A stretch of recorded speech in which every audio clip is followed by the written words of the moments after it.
So here's a question for you. What would you wear to face the people who held you at gunpoint, tied you up, and stole millions from you? A simple black suit? Maybe something understated? Well, if you're Kim Kardashian, you show up dripping in $3 million worth of diamonds. And honestly, we're here for it. Let me set the scene for you, because this whole story is absolutely wild from start to finish. We're talking about one of the most talked about celebrity heists in modern history, and the revenge moment that had everyone nodding their heads. Let's dive into this tea because it's piping hot. Thursday's episode of The Kardashians on Hulu basically revolved around this past spring's trial. Kim was finally getting her moment to testify against the robbers who allegedly stole a jaw-dropping $10 million worth of her jewelry back in Paris in 2016. $10 million. This wasn't just Kim going through this alone. The episode featured her mom Kris Jenner and Kim's childhood bestie Simone Harouche, all recalling the absolute horror of that night. They shared details we hadn't heard before, like how Kim literally told them they would have to jump out the window if those robbers came back. Can you even imagine being in that headspace? Simone put it perfectly when she shared, Kim immediately went into, "Where is the exit?" But let's talk about what really got everyone talking, Kim's courtroom look. Because this wasn't just any outfit, fam. This was a statement with a capital S. Our girl chose a vintage black John Galliano blazer dress with bold, dramatic shoulders and a slit down the back. She paired it with black slingback heels and black sunglasses, with her hair pulled back into this super clean bun as she walked into that courtroom. Very sleek, very chic. But the real kicker? Kim made a completely conscious decision to absolutely pile on the diamonds for this trial. We're talking diamonds on her wrists, around her neck, dripping down her ears, and of course, huge rocks on her fingers. She came through looking like a whole jewelry store, and there was a very specific reason for it. Now, here's where Mama Kris came in with her concerns. Picture this. Kris sees Kim all decked out in these massive diamonds, and she's like, "You know I love you, and I love everyone in this room. But do you really think we should walk in there with all the diamonds on? Should we rethink this?" And Kim's response? Ice cold. "No," she said, totally calm and collected. "They're not going to take my power. I want to be who I want to be." But wait, it gets even more powerful. She continued with, "I feel like they took that away from me for so long." This woman was reclaiming her power in the most visible, sparkly way possible.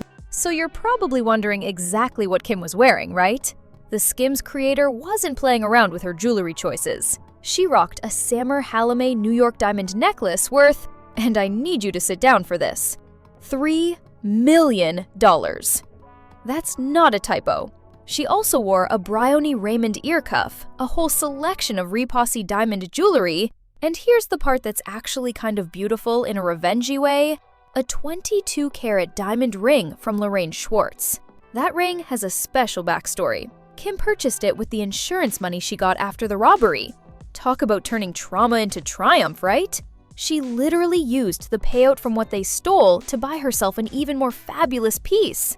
The ultimate glow-up move. But here's what makes this whole diamond flex even more meaningful. In one of those confessional moments, Kim opened up about just how much this robbery changed her life. "For years, I didn't wear diamonds," Kim explained, "and I couldn't even have fathomed wearing them. But again? On the final straw, you're still telling me what I'm not allowed to do because of what these people have done. And so it wouldn't be appropriate to wear jewelry?" Back in the hotel room before the trial, there was this whole debate that went down. Kris wasn't backing down easily. She mentioned that their lawyers had literally sent them an email telling them to tone it down. The legal team was genuinely concerned about how it would look. But Kim's glam team was completely on her side, fully supporting her wearing whatever made her feel most powerful. Because at the end of the day, this was about so much more than just jewelry. Kim got real. Really real. About why she needed to do this. "I was being myself, and you tried to literally rob me of that," she said, speaking as if she was directly addressing the people on trial. "And now, they're taking away my experience to wear whatever I want to wear. Out of respect for them? Or so it will look a certain way? That's kind of where I draw the line here. But then came the line that had everyone talking. Kim looked straight at the camera and said, "I want to taunt the f*** out of these losers. Period." Kim Kardashian was done being the victim, done letting these criminals control any aspect of her life, and she was going to make sure they knew it.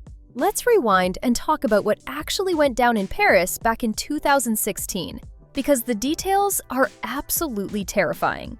The thieves, dressed as police officers, made off with over $10 million in jewelry, including a 20-carat diamond ring worth $4.5 million. During her testimony, Kim recalled telling the robbers, "I have babies. I have to make it home. They can take everything. I just have to make it home." The fear in that moment must have been unreal.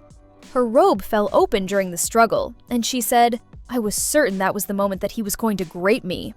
After the attackers left, Kim managed to free her hands by rubbing the tape against the bathroom sink.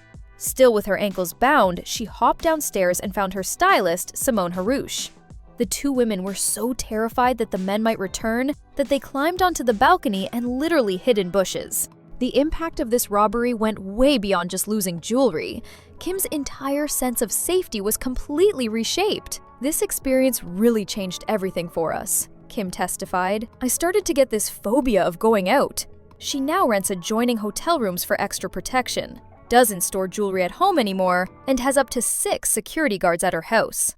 "I can't even sleep at night without that level of security," she admitted. Kim also completely changed how she uses social media. She no longer posts in real time unless she's at a public event. And if you think about it, that's huge for someone whose brand is built partly on sharing her life with fans in the moment. The trial that wrapped up in May 2025 saw 8 people found guilty of crimes including robbery in an organized gang, kidnapping, and weapons possession. The alleged ringleader, 69-year-old Samer Halimeh, received an 8-year prison sentence, though 5 years were suspended. Here's something wild. One of the robbers, 71-year-old Younis Abbas, had already written a book about the heist. This dude literally profited from traumatizing Kim. In an interview before the trial, Abbas said he didn't even know who Kardashian was at the time. He only knew she was the wife of a rapper. But that 20-carat diamond ring, after Kim showed it off to her 300 million Instagram followers, it became a target. When Kim finally testified on May 13, 2025, she said she was grateful for the opportunity to tell my truth in the packed courtroom, and called it my closure. Despite everything, Kim showed incredible grace. When defendant Samer Halimeh had a letter read aloud asking for her forgiveness, Kim replied, "I have always believed in second chances." She acknowledged that she works in the justice system to provide rehabilitation chances for people. That level of forgiveness after going through something so traumatic? That's empathetic. I think Kim Kardashian walked into that courtroom and delivered one of the most iconic moments in recent celebrity history. She took something horrific that happened to her and turned it into a moment of empowerment. She showed up, showed out, and showed those criminals that they picked the wrong one. Now, I want to hear from you. What do you think about Kim's decision to wear all those diamonds to the trial? Was it a power move or too much? Drop your thoughts in the comments below because I know you have opinions on this one. And if you're Team Kim on this, hit that like button and subscribe because we've got plenty more tea coming your way. YouTube thinks you might like the suggested video. See you there!